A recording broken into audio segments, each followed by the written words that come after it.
سامعین محترم، یہ جو قرآن مجید کی آیت کی میں نے آپ حضرات کے سامنے تلاوت کی، اس آیت کے اندر اللہ تعالیٰ نے یہ ارشاد فرمایا کہ یا ایھا الذین آمنوا قوا انفسکم واہلیکم نارا، اے ایمان والو تم اپنے آپ کو، اپنی ذات کو، اپنے وجود کو اور اپنے گھر والوں کو جہنم کی آگ سے بچاؤ، اور اپنے گھر والوں کو جہنم کی آگ سے بچاؤ۔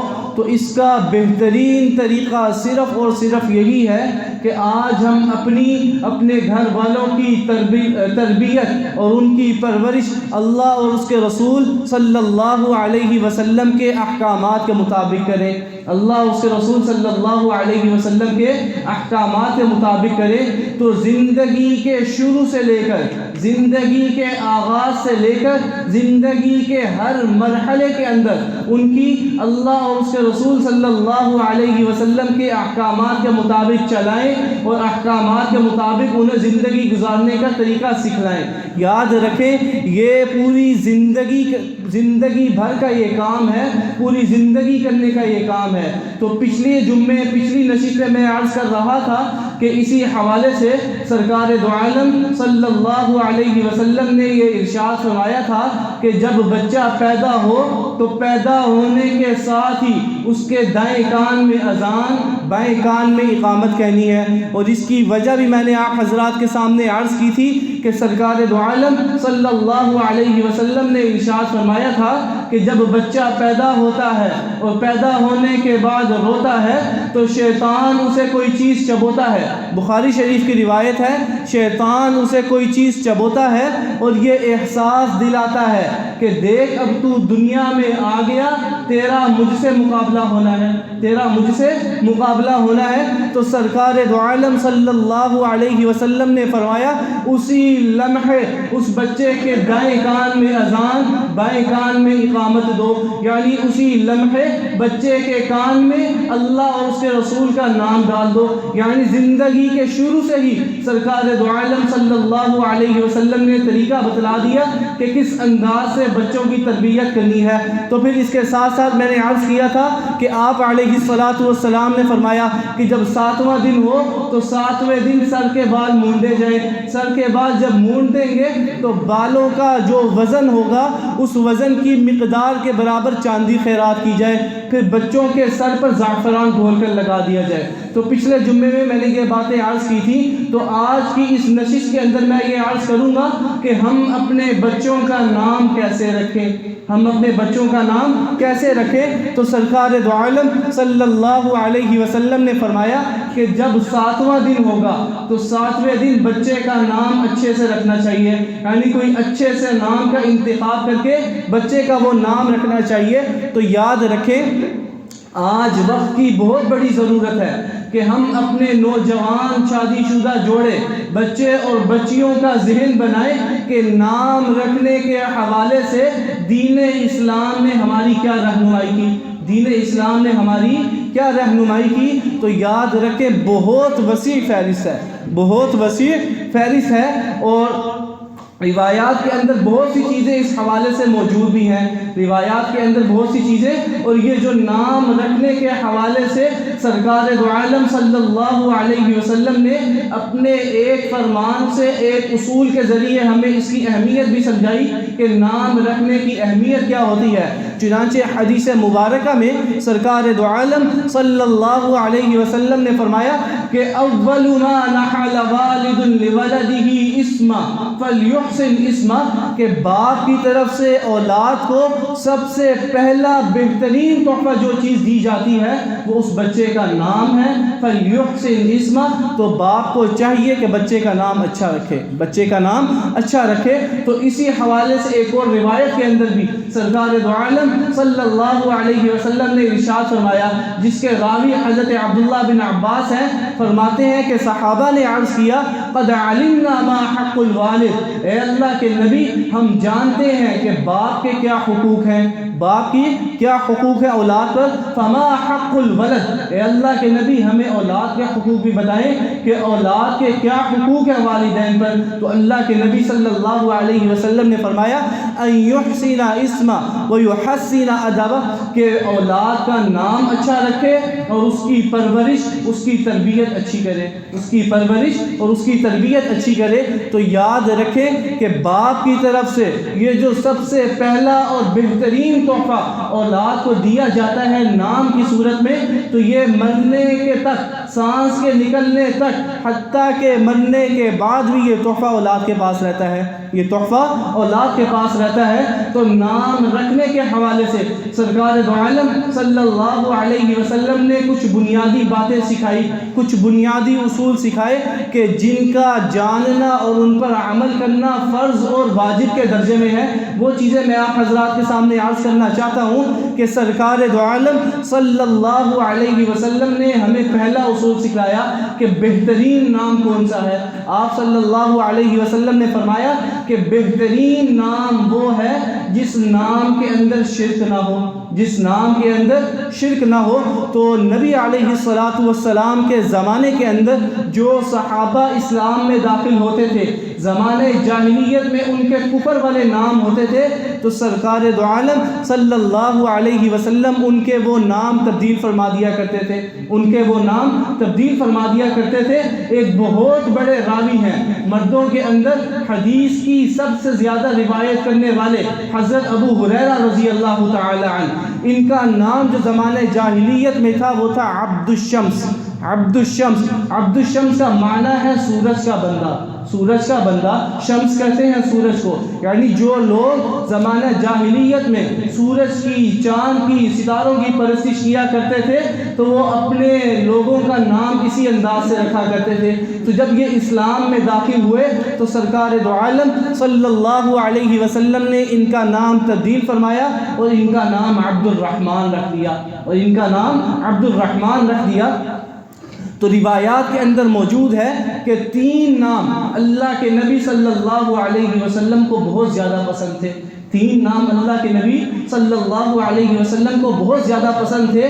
ان میں سے 2 نام تو ایسے ہیں کہ جن کے متعلق بہت ساری روایات آئی ہیں. ایک عبداللہ، ایک عبد الرحمن. چنانچہ بخاری شریف کی روایت، سنن ابو داؤد، سنن نسائی، یہ جو حدیث کی بڑی بڑی کتابیں ہیں ان کے اندر روایت موجود ہے کہ آپ علیہ الصلاۃ والسلام نے فرمایا کہ احب الاسماء الی اللہ عبد اللہ و عبد الرحمن، کہ اللہ کے ہاں ناموں میں سب سے بہترین نام عبداللہ اور عبد الرحمن ہے. لیکن عجیب بات میں آپ حضرات کے سامنے عرض کروں کہ سرکار دو عالم صلی اللہ علیہ وسلم نے اپنی اولاد کا نام عبداللہ اور عبد الرحمن نہیں رکھا. آپ صلی اللہ علیہ وسلم کی اولاد بھی ہوئی، بیٹے بھی ہوئے، طاہر نام رکھا، طیب نام رکھا، ابراہیم نام رکھا، قاسم نام رکھا، لیکن کسی بھی اولاد کا نام عبداللہ اور عبد الرحمن نہیں رکھا. تو محدثین نے اس کی وجہ تحریر کی، اس کی وجہ لکھی کہ اگر سرکار دو عالم صلی اللہ علیہ وسلم اپنی اولاد کا نام عبداللہ اور عبد الرحمن رکھ دیتے تو سارے کے سارے لوگ اپنی اولاد کا نام عبداللہ اور عبد الرحمن رکھنا شروع کر دیتے. نام تو پہچان ہوتے ہیں. تو سرکار دو عالم صلی اللہ علیہ وسلم نے سمجھایا کہ مجھے یہ نام پسند ہیں، لیکن آپ علیہ الصلاۃ والسلام نے پھر بھی یہ نام نہیں رکھے، کیونکہ امت کو تعلیم دینی تھی کہ کس کس انداز سے نام رکھ سکتے ہیں، کس کس انداز سے نام رکھ سکتے ہیں. تو پہلا اصول میں نے ذکر کیا کہ نام وہ ہونا چاہیے کہ جس کے اندر شرک نہ ہو. چنانچہ اسی حوالے سے بہت سارے صحابہ ایسے تھے کہ زمانے جاہلیت میں ان کا نام عبد العزا تھا. عزا بت کو کہتے ہیں، تو عبد العزا کا معنی ہے بت کا بندہ. عبد العزا کا معنی ہے بت کا بندہ. تو جب وہ اسلام قبول کرتے تو سرکار دو عالم صلی اللہ علیہ وسلم ان کے نام تبدیل فرما دیا کرتے تھے، ان کے نام تبدیل فرما دیا کرتے تھے. تو پہلا اصول جو ہماری سمجھ میں آیا کہ نام وہ ہونا چاہیے کہ جس میں شرک نہ ہو، جس میں شرک نہ ہو. تو اس کے ساتھ ساتھ ایک اور چیز بھی ذہن میں رکھیں کہ ضروری نہیں ہے کہ نام عربی زبان میں ہی رکھا جائے. نام عربی زبان میں ہی رکھا جائے۔ کسی بھی زبان میں آپ اپنی اولاد کا نام رکھنا چاہیں رکھ سکتے ہیں، لیکن اس کے لیے شرط وہی ہے کہ نام وہ ہونا چاہیے کہ جس کے اندر شرکیہ معنی نہ پایا جائے، جس کے اندر شرکیہ معنی نہ پایا جائے۔ تو اس کی میں بہترین مثال آپ حضرات کو دیتا ہوں کہ جیسے عربی کے اندر ایک نام ہے عطاء اللہ، عربی کے اندر ایک نام ہے عطاء اللہ، تو ایک بہت بڑی ہستی بھی گزری ہے سید عطاء اللہ شاہ بخاری رحمۃ اللہ تعالی علیہ، تو ان کے نام سے میں مثال دیتا ہوں کہ اگر پنجابی کے اندر اس نام کا ترجمہ کریں تو نام کا ترجمہ بنتا ہے اللہ دیتا، نام کا ترجمہ بنتا ہے اللہ دیتا۔ تو اگر کسی بندے کا نام اللہ دیتا رکھنا چاہیں تو رکھ سکتے ہیں، اللہ دیتا رکھنا چاہیں تو رکھ سکتے ہیں۔ اگر سیریکی میں اس کا ترجمہ کریں تو بنتا ہے اللہ ڈیوایا، تو اللہ ڈیوایا بھی اگر کسی کا نام رکھنا چاہیں رکھ سکتے ہیں۔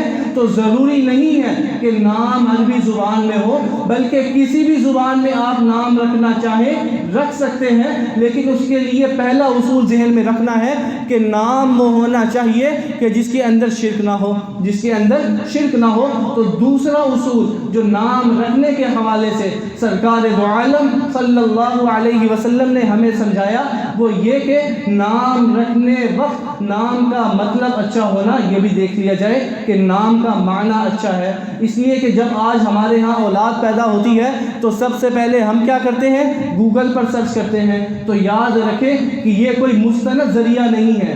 جب گوگل پر سرچ کرتے ہیں تو عجیب عجیب قسم کے نام آتے ہیں، ایسے ایسے نام سامنے آتے ہیں نہ پہلے کسی نے سنا ہوتا ہے نہ بعد میں کوئی سنتا ہے، اور وہ نام ایسے ہوتے ہیں کہ جن کا معنی لغت کی کتاب کے اندر بھی نہیں ہوتا۔ کہیں لکھا ہوتا ہے جنت کے فرشتوں کا نام ہے، کہیں کیا لکھا ہوتا ہے۔ تو نام رکھنے کے حوالے سے نام کا معنی یہ بھی ملحوظ خاطر رکھنا چاہیے کہ اچھا معنی ہو۔ کیوں؟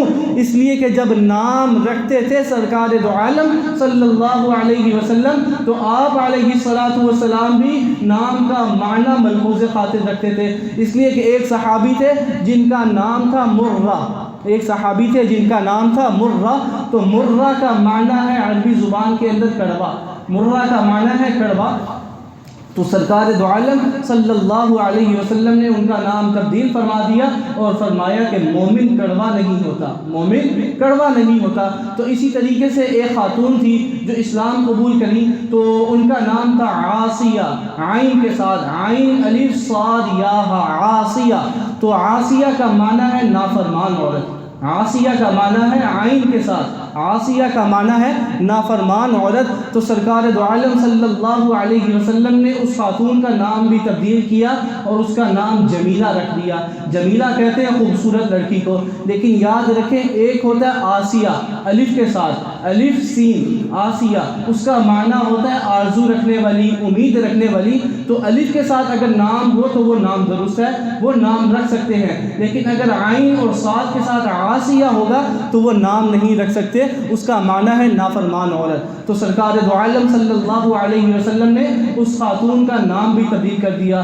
تو ایک اہم مسئلہ نام کے حوالے سے میں آپ حضرات کے سامنے عرض کرتا چلوں کہ بعض اوقات اس طرح ہوتا ہے کہ ہم اپنی اولاد کا نام رکھتے ہیں، تو نام رکھنے کے وقت جب ہم گرامر کی کتاب اٹھاتے ہیں تو اس کے اندر اس نام کے کئی معنی نظر آتے ہیں، کئی معنی نظر آتے ہیں۔ کچھ معنی ایسے ہوتے ہیں جو درست ہوتے ہیں، کچھ معنی ایسے ہوتے ہیں جو غلط ہوتے ہیں۔ تو اگر آپ درست معنی کی وجہ سے اولاد کا نام وہ رکھنا چاہیں تو رکھ سکتے ہیں، یعنی کوئی ایسا لفظ ہے کہ جس کے بہت سے معنی ہیں، زیادہ تر غلط ہے، ان میں سے ایک بھی درست ہے، اگر اس درست معنی کی وجہ سے اپنی اولاد کا نام رکھنا چاہیں تو رکھ سکتے ہیں۔ اس کی بہترین مثال میں آپ حضرات کے سامنے عرض کرتا چلوں کہ حضرت عثمان رضی اللہ تعالی عنہ کا نام، تیسرے خلیفہ، نبی صلی اللہ علیہ وسلم کے داماد، نبی صلی اللہ علیہ وسلم کی 2 بیٹیوں کے شوہر، ان کا نام حضرت عثمان۔ تو عثمان کا نام جب آپ عربی گرامر کے اندر اٹھا کر دیکھیں گے تو 7 سے 8 معنی آپ کو ملیں گے، اور ان میں سے صرف ایک معنی درست ہے باقی جتنے بھی معنی ہیں اگر وہ میں آپ حضرات کے سامنے عرض کر دوں تو یقین مانے آپ یہ نام رکھنا ہی چھوڑ دیں گے. لیکن میں نے ابھی اصول ذکر کر دیا کہ اگر ایک نام ایسا ہو کہ اس کے بہت سے معنی ہوں لیکن ان میں سے اکثر غلط ہوں، ایک بھی درست ہو، اس درست معنی کی بنیاد پر اگر بچے کا نام رکھنا چاہیں تو رکھ سکتے ہیں. جیسے حضرت عثمان کا نام بہترین نام ہے اور اس کا جو سب سے اچھا معنی ہے وہ ہے خوبصورت قلم. خوبصورت قلم. تو آپ اپنی اولاد کا نام رکھنا چاہیں تو رکھ سکتے ہیں. تو 3 اصول میں نے آپ حضرات کے سامنے عرض کر دیے. تو چوتھا اصول جو سرکار دو عالم صلی اللہ علیہ وسلم نے نام رکھنے کے حوالے سے ذکر کیا وہ یہ کہ اپنی اولاد کا نام وہ نہیں رکھنا چاہیے جو یہود و نصارہ اور کفار کی مشابہت اور کفار کی پہچان بن چکا ہو. یعنی اپنی اولاد کا نام وہ نہیں رکھنا چاہیے جو غیر مسلموں کی پہچان بن چکا ہو. تو سرکار دو عالم صلی اللہ علیہ وسلم ایسے نام تبدیل فرما دیا کرتے تھے جو غیر مسلموں کی پہچان ہوا کرتے تھے، حتیٰ کہ یہاں تک کہ وہ نام گزشتہ آسمانی کتب کے اندر اگرچہ انبیاء ہی کے نام کیوں نہ ہوتے، اگرچہ انبیاء ہی کے نام گزشتہ آسمانی کتب کے اندر ہی کیوں نہ ہوتے، اگر وہ نام غیر مسلموں کی پہچان بن چکے ہوتے تو سرکار دو عالم صلی اللہ علیہ وسلم وہ نام تبدیل فرما دیا کرتے تھے. اس کی میں مثال آپ حضرات کو دیتا ہوں. جیسے بائبل ہے تو بائبل کے اندر حضرت داؤد علیہ السلام کا جو نام ہے وہ ڈیوڈ ہے. حضرت داؤد علیہ السلام کا جو نام ہے وہ ڈیوڈ ہے. تو مسلمان اپنے بچوں کا نام ڈیوڈ نہیں رکھ سکتے، حالانکہ نبی کا نام ہے، گزشتہ آسمانی کتب کے اندر موجود ہے. تو مسلمان اپنی اولاد کا نام ڈیوڈ نہیں رکھ سکتے. رکھنا ہے تو داؤد رکھنا ہوگا، داؤد رکھنا ہوگا، ڈیوڈ نہیں رکھ سکتے. تو اس کے ساتھ ساتھ ایک چیز جو ہمارے معاشرے میں بہت زیادہ پوچھی جاتی ہے وہ یہ کہ کیا نام کا اثر انسان کی ذات پر ہوتا ہے؟ کیا نام کا اثر انسان کی ذات پر ہوتا ہے؟ تو اس کے حوالے سے بھی میں عرض کرتا چلوں کہ اگر نام رکھنے والا مطلب اور معنی کو جاننے والا ہو تو یقیناً نام کا اثر انسان کی ذات پر ہوتا ہے، یقیناً نام کا اثر انسان کی ذات پر ہوتا ہے. تو اس کے ساتھ ساتھ ایک اور چیز ذکر کرتا چلوں کہ ایسا نام نہیں رکھنا چاہیے جو ذو معنی ہو، یعنی اس نام کے کئی معانی نکلتے ہوں. میرے استاد محترم حضرت مولانا یوسف خان صاحب جو کہ جامعہ اشرفیہ کے استاذ الحدیث بھی ہیں، فرمایا کرتے تھے کہ میرے پاس ایک شخص آیا، مجھ سے پوچھنے لگا کہ مولانا صاحب میں اپنی بچی کا نام ایمان رکھنا چاہتا ہوں تو ایمان نام رکھنا کیسا ہے، ایمان نام رکھنا کیسا ہے؟ تو حضرت نے فرمایا، میں نے کہا ایمان نام رکھنا بہت اچھا ہے، کیونکہ ایمان کا نام ہے یقین رکھنا، اللہ پر یقین رکھنا، فرشتوں پر یقین رکھنا، تو بہت اچھا معنی ہے. لیکن اگر مجھے یہ بات بتائیں کہ اگر آپ کی وہ بچی گھر میں نہ ہو، آپ اپنی گھر والی سے پوچھیں کیا ایمان ہے، وہ کہے نہیں. آپ پوچھیں کیا ایمان ہے، وہ کہے نہیں. تو ایسے نام رکھنے سے بچنا ہے جو ذو معنی ہو، یعنی اسے کئی معنی نکلتے ہوں. نام تو اچھا ہے لیکن ذو معنی والا جو نام ہو اس نام کے رکھنے سے بھی پرہیز کیا جائے تو یہ بہتر ہے. تو اس کے ساتھ ساتھ ہمارے معاشرے کے اندر یہ جو نک نیم ہوتا ہے، نک نیم رکھنا یعنی پیار سے جو نام رکھا جاتا ہے، تو نک نیم رکھنا کیسا ہے اس کے حوالے سے بھی میں عرض کرتا چلوں کہ نک نیم رکھنا عجیب بات یہ ہے کہ میں آپ حضرات کے سامنے ایک بخاری کی روایت بیان کرتا ہوں کہ سرکار دو عالم صلی اللہ علیہ وسلم حضرت عائشہ رضی اللہ تعالی عنہا کو پیار سے یا عائشو کہتے تھے، پیار سے یا عائشو یعنی نک نیم کے ذریعے پکارا کرتے تھے. تو اسی حدیث کے ذریعے محدثین نے یہ لکھا ہے کہ شوہر کو چاہیے کہ وہ اپنی بیوی کا پیار بھرے انداز میں کوئی ایسا نام رکھے کہ جس سے اس کو چڑ نہ ہوتی ہے. ہمارے ہاں جو ہوتے ہیں نا وہ نک نیم اس انداز کے ہوتے ہیں کہ وہ اگلی بھی تنگ ہو جاتی ہے. تو ایسا پیار بھرے انداز میں نام رکھنا کہ بیوی تنگ نہ ہو، خوش ہو، یہ بھی سنت ہے. لیکن یاد رکھیں کہ ہمارے ہاں کچھ نام ایسے ہوتے ہیں کہ جن کا نہ سر ہوتا ہے نہ پاؤں ہوتا ہے. جیسے بوبا، ببلی، بلی، یعنی اس انداز کے نام رکھے جاتے ہیں کہ جن کا کوئی معنی بھی نہیں ہوتا. تو نام کے بگاڑنے سے بچنا ہے. نک نیم رکھنا جائز ہے، اور نک نیم رکھنا تب تک جائز ہے جب تک کہ اس نام کا معنی نہ بدلے. نام کا معنی نہ بدلے. تو اس کے ساتھ ساتھ میں ایک چیز ذکر کرتا چلوں کہ نک نیم کے ساتھ تب تک اپنی اولاد کو، اپنے بچوں کو پکارنا جائز ہے جب تک وہ اس نک نیم سے چڑنے نہ لگ جائیں. تو ہمارے ہاں یہ ہوتا ہے جیسے میٹرک کا بچہ ہے، میٹرک تک تو وہ نک نیم برداشت کرتا ہے، لیکن جیسے ہی میٹرک میں جاتا ہے، بڑا ہونا شروع ہوتا ہے، تو وہ نک نیم سے چڑنا شروع ہو جاتا ہے. تو جب وہ چڑنا شروع ہو جائے گا تو اب اس نام سے اگر پکاریں گے تو تب جائز نہیں ہے، تب جائز نہیں ہے. سورہ حجرات کے اندر اللہ تعالیٰ نے ہمیں یہی ارشاد سمجھایا کہ وَلَا تَنَابَزُوا بِالْأَلْقَابِ، کہ ایک دوسرے کے نام کو بگاڑنا نہیں ہے، ایک دوسرے کے نام کو بگاڑنا نہیں ہے. تو اللہ تعالیٰ سے دعا ہے کہ اللہ تعالیٰ ہمیں ہماری اولاد کی، ہمارے گھر والوں کی زندگی کے شروع سے ہی اس انداز سے پرورش کرنے کی، اس انداز سے تربیت کرنے کی توفیق عطا فرمائے کہ وہ اولاد اور گھر والے ہمارے لیے آنکھوں کی ٹھنڈک کا ذریعہ بنے. اقول قولی ھذا واستغفر اللہ لی ولکم ولسائر المسلمین.